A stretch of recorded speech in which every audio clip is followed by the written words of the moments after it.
petites histoires. Abonne-toi, like, et partage.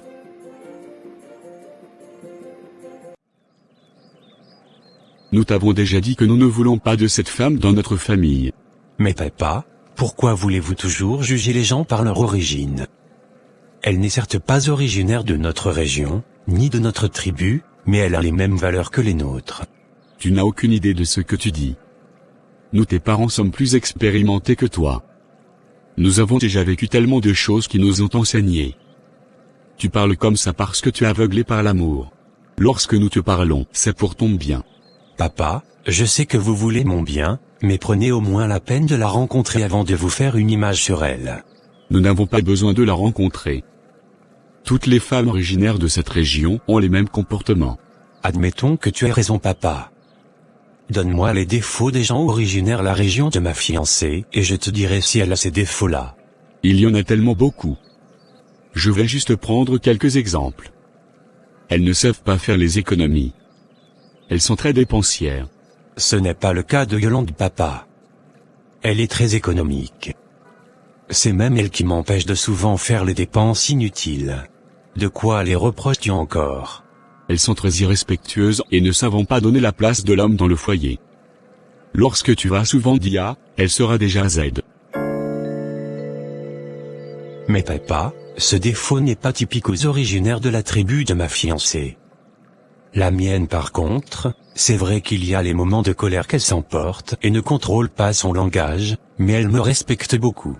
Je peux continuer si tu veux. La liste est très longue. Vas-y papa, je t'écoute. Les femmes de cette tribu sont très infidèles. Elle te ramènera des enfants bâtards à la maison et te feront croire que ce sont tes enfants. Papa, me trouves-tu pas que tu abuses un peu? On peut retrouver les femmes infidèles dans toutes les tribus. Ce n'est pas originaire aux gens de sa tribu. Même si tu as raison. C'est plus fréquent chez eux. Pour eux c'est normal. Je fais dans tous les cas confiance à Yolande. Jusqu'à présent, elle ne m'a affiché aucun comportement pouvant me faire douter d'elle. Je sais que l'infidélité peut faire surface à tout moment, mais pour le moment je lui accorde le bénéfice du doute. Tu ne sais pas ce que tu dis mon fils. Tu es trop jeune pour comprendre. Mais, crois-moi, nous le faisons pour ton bien. Sache qu'elle peut même être bien comme tu le dis, mais après elle change à cause de sa famille qui lui mettront les idées toxiques dans la tête.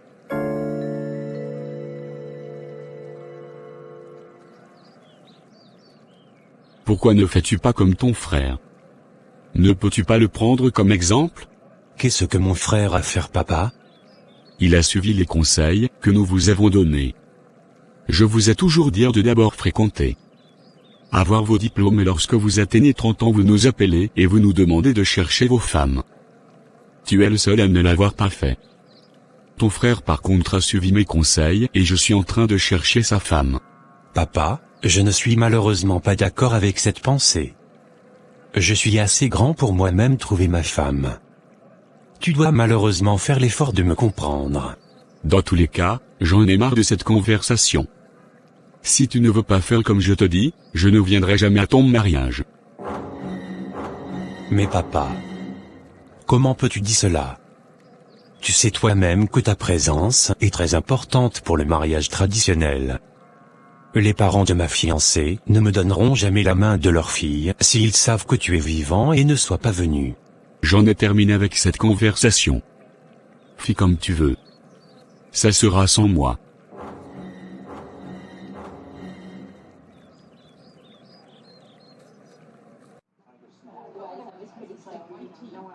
Écoute, je ne comprends pas pourquoi tu réagis comme ça. Ce n'est qu'un malentendu, je te l'ai déjà dit. Un malentendu? Mais c'est tout ce que tu sais dire, toi. Et moi alors, dans tout ça? Je suis qui pour toi, hein?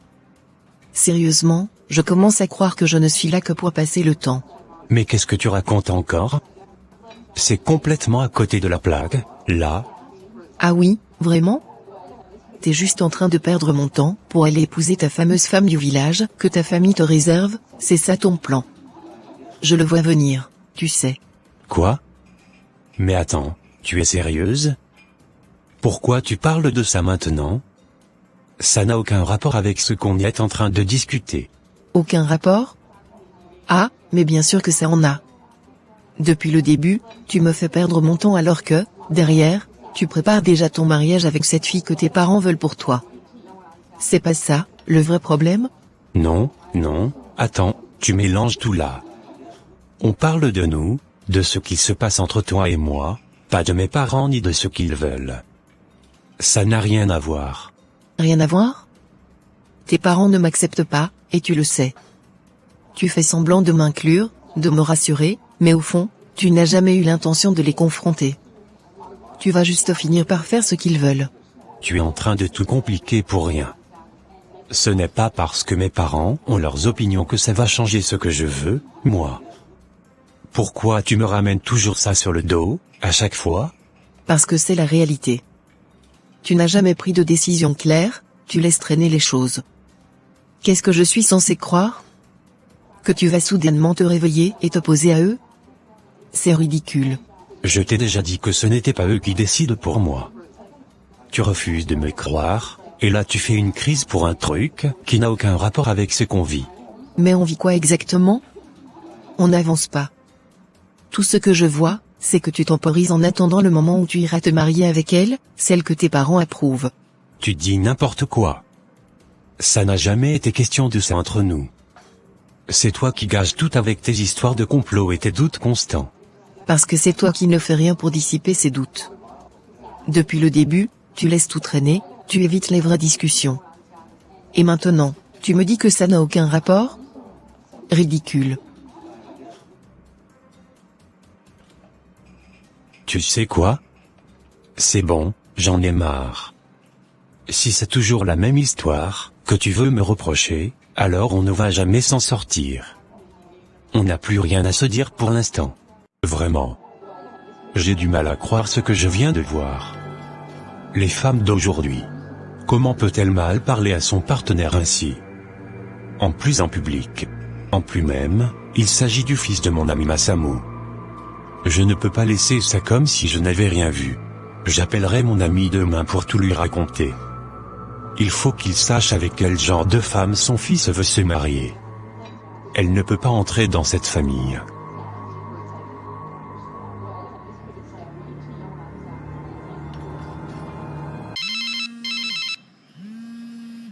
Allô mon ami Dieudonné. Comment vas-tu?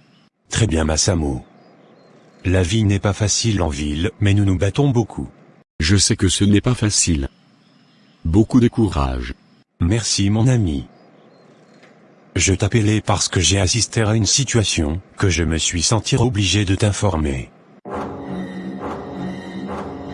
De quoi s'agit-il? Tu m'inquiètes un peu.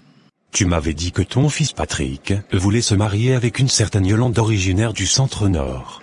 Oui, c'est exactement ça. Et tu m'avais demandé de fouiller du côté de la femme, pour connaître si elle vient d'une bonne famille ou pas.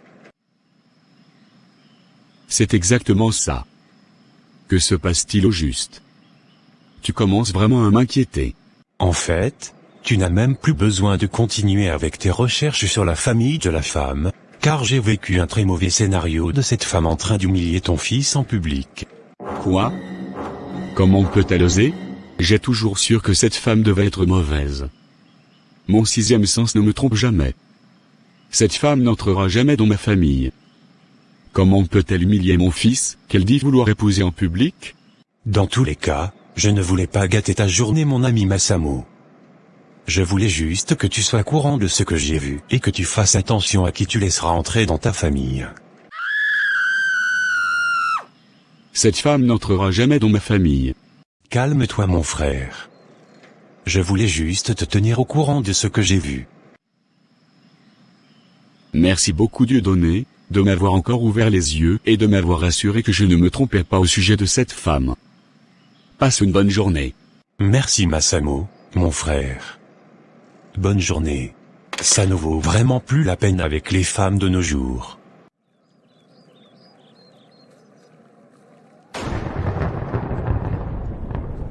Mon ami Massamo, comment vas-tu aujourd'hui? Très bien monsieur Tabacui. L'homme fort. Le plus grand chasseur de ce village. Oh, Toi aussi n'exagère pas. Quand tu me flattes déjà comme ça, c'est sûrement parce que tu veux quelque chose. Tu me connais vraiment déjà très bien. Je suis en fait là parce que mon garçon, mon fils aîné est déjà à l'âge de se marier. Il m'a demandé de l'aider en lui trouvant une bonne femme du village avec de bonnes valeurs. Tu sais toi-même que j'ai beaucoup de filles bien éduquées qui ne sont pas encore mariées. C'est justement pour cela que je suis là, monsieur Tabacui. J'apprécie beaucoup ta dernière fille. Elle est très calme et très posée et respectueuse. Justement, tu parles de Honorine. Elle est à ton fils, mon cher ami. Grâce à ce mariage, nos liens seront encore plus soudés. Je suis sûr que nos deux familles s'entendront parfaitement. Je ne doute même pas sur ce côté-là, mon frère. Nous serons unis à vie désormais.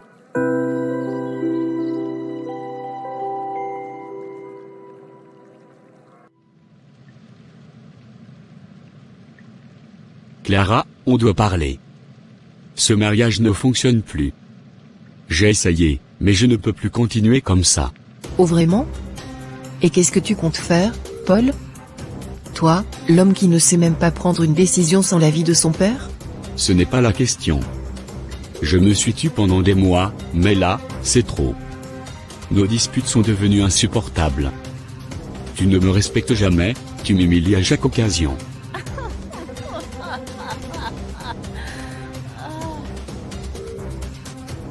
Tu crois vraiment que tu mérites du respect? Un homme qui ne sait même pas gérer sa propre maison, qui n'a aucune ambition, et tu veux que je te traite comment? Comme un roi?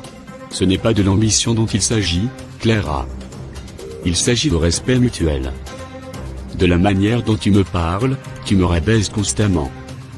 Chaque dispute tourne en insulte. Je suis ton mari, pas ton ennemi.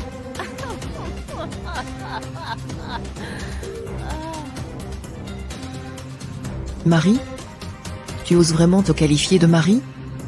Tu es juste là, à traîner toute la journée, sans jamais avoir de vrais projets, de vraies idées. Tu es un illettré, Paul. Rien dans la tête. Je ne peux plus vivre comme ça. Clara, je ne suis peut-être pas parfait, mais personne ne mérite d'être traité comme tu me traites. J'ai décidé de divorcer. Divorcer? Ah. Ça ne m'étonne pas de toi, fuir comme un lâche dès que les choses deviennent difficiles. Tu n'es qu'un bon à rien. Tu crois vraiment que quelqu'un d'autre voudra de toi après moi? Tu me fais pitié, Paul. Ce n'est pas une question de fuir, c'est une question de survie. Je n'ai plus d'énergie pour ces disputes, pour ces insultes. Ce mariage ne fait que nous détruire tous les deux. Il vaut mieux arrêter avant que ça ne devienne encore pire.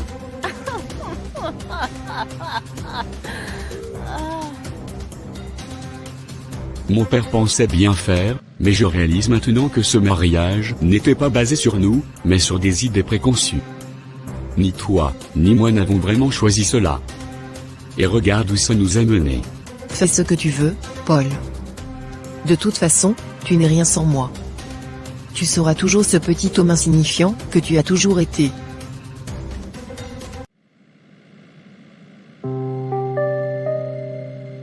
Qu'est-ce qui ne va pas, petit frère? Paul, je ne sais plus quoi faire. Papa insiste pour que j'épouse la fille de son ami. Il dit que c'est la meilleure option, parce qu'elle vient de notre région, qu'elle est comme il faut. Mais moi, je ne ressens rien pour elle. Écoute-moi bien, frère. Ne fais pas la même erreur que moi. J'ai laissé papa décider pour moi, et regarde où ça m'a mené. Ce mariage était une catastrophe dès le début, et j'ai perdu des mois de ma vie dans cette situation. Ne te laisse pas imposer un choix qui n'est pas le tien. Mais tu sais comment il est, il pense toujours que ses choix sont les meilleurs, surtout quand il s'agit de la famille. Il ne comprend pas que les choses ont changé. Je comprends. Mais cette fois, tu dois tenir bon. C'est ta vie, pas la sienne. C'est toi qui vivras avec cette femme, pas lui. Il faut que tu lui dises ce que tu veux vraiment, et que tu restes ferme.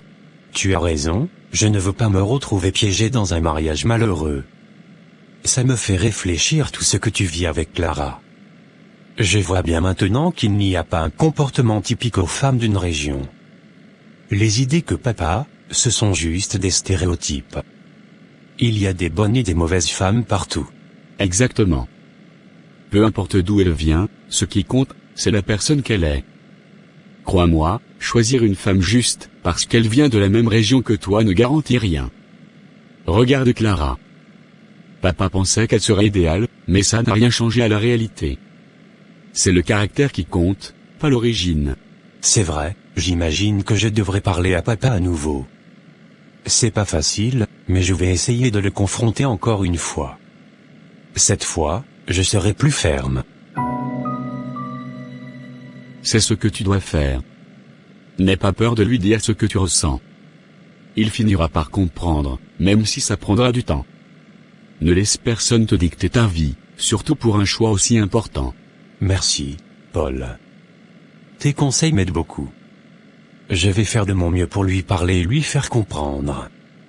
Je ne veux pas finir comme toi, enfermé dans un mariage sans amour. Tu fais bien, frère. Prends ton temps, choisis bien, et surtout, ne te laisse pas influencer. Si tu t'es déjà décidé d'épouser Yolande et que tu es prêt à faire ta vie avec elle, alors tu l'épouses. C'est ta vie, et tu mérites d'être heureux. Oui. Cette fois, je ne céderai pas. Merci encore pour tes conseils, Paul. Je vais affronter papa et défendre mon choix.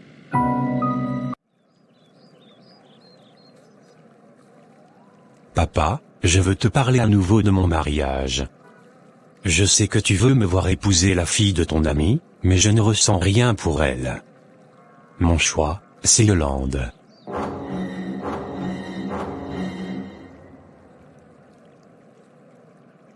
Encore cette histoire, hein? Je t'ai déjà dit que Yolande n'est pas le bon choix pour toi. Elle ne vient pas de notre région, elle ne comprend pas nos traditions. Ce mariage ne te mènera nulle part.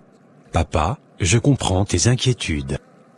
Mais on ne peut pas choisir une personne juste à cause de son origine ou parce qu'elle vient du même village. Ce qui compte, c'est l'amour, la compréhension et la compatibilité. Yolande et moi, nous avons tout ça. C'est ce que tu dis maintenant, mais tu verras plus tard. Ce sont des choses que tu ne peux pas comprendre à ton âge. Épouser une femme de notre tribu, c'est une garantie de stabilité. Regarde ton frère, il a suivi mes conseils, et c'est ce qui te protégera toi aussi. Justement, papa, parlons du mariage de Paul. Tu l'as poussé à épouser Clara, parce qu'elle était de la même tribu, du même village, et tu pensais que tout se passerait bien. Mais regarde aujourd'hui, leur mariage a échoué, malgré tous ces critères. C'est vrai, je ne peux pas le nier, mais chaque situation est différente. Ce n'est pas une raison pour abandonner nos traditions. Je ne te demande pas d'abandonner les traditions, papa. Je te demande simplement de comprendre que ce n'est pas la région ou la tribu qui garantissent le bonheur dans un mariage. Yolande me rend heureux. Elle a un bon caractère, elle est respectueuse, et elle m'aime vraiment. Ce sont ces choses-là qui comptent.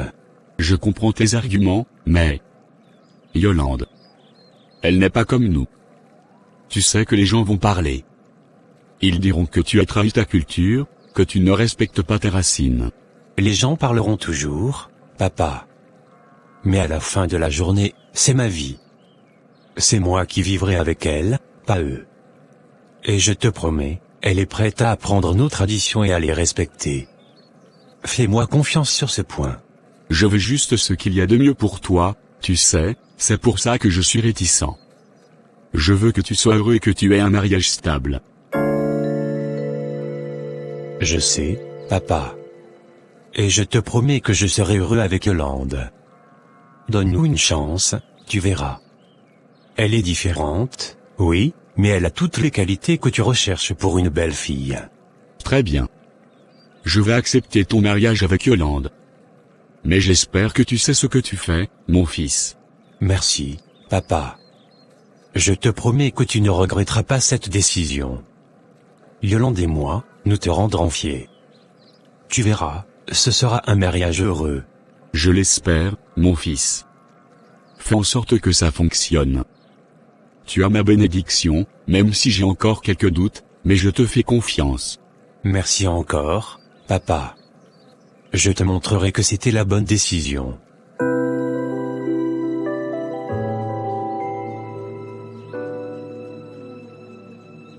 Je t'aime mon chéri. Moi aussi ma chérie. Bonsoir à tous. Nous sommes tous là aujourd'hui pour célébrer le mariage de Yolande et Patrick. Nous commencerons bientôt avec les vraies choses.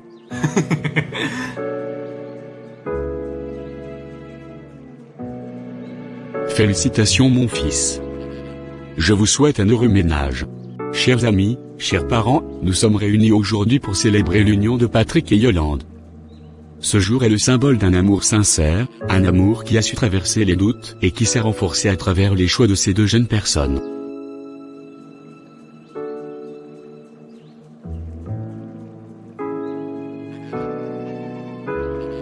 Le mariage est un engagement sacré, une promesse de soutien mutuel, d'amour inconditionnel et de fidélité. Aujourd'hui, Patrick et Yolande ont choisi de s'unir devant Dieu et devant vous tous, témoins de cet amour. Avant de procéder à l'échange des vœux, je voudrais rappeler que le mariage n'est pas un chemin toujours facile, mais avec l'amour, la patience et le respect, vous pourrez surmonter toutes les difficultés. Yolande, je te prends aujourd'hui pour épouse. Tu es celle que j'ai choisie, celle qui rend ma vie plus belle chaque jour. Je promets de t'aimer, te respecter et te soutenir, dans les moments de bonheur comme dans les moments plus difficiles. Je ferai tout pour que notre amour grandisse et s'épanouisse avec le temps. Je te promets de toujours être à tes côtés. Patrick, je me tiens devant toi aujourd'hui, avec tout mon cœur. Je te promets de t'aimer pour ce que tu es, d'accepter tes forces comme tes faiblesses, et de toujours être ton soutien, peu importe ce que la vie nous réserve. Ensemble, nous construirons une vie basée sur l'amour, la confiance et le respect. Que ces alliances soient le symbole de votre amour éternel, un cercle sans fin qui lie vos cœurs et vos vies. Que Dieu bénisse cette union. Qu'il vous accorde bonheur, paix et prospérité tout au long de votre vie ensemble. Par la puissance qui m'est donnée, je vous déclare maintenant mari et femme. Patrick, vous pouvez embrasser la mariée.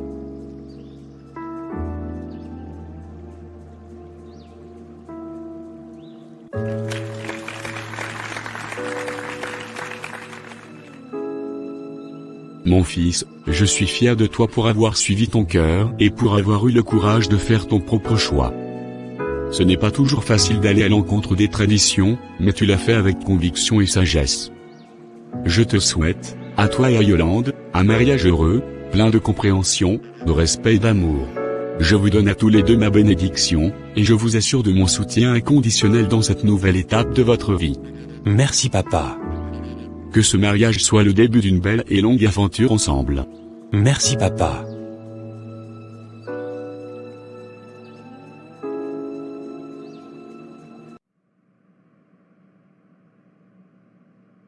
Mesdames et messieurs, chers amis, chers collègues.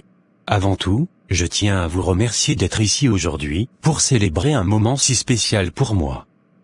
Le chemin n'a pas été facile, mais en ce jour, nous célébrons le succès d'un projet qui me tenait à cœur depuis des années. Ce succès, je le dois à bien des personnes, mais il y a quelqu'un en particulier que je veux honorer ce soir. Yolande. Je ne serais pas ici sans toi.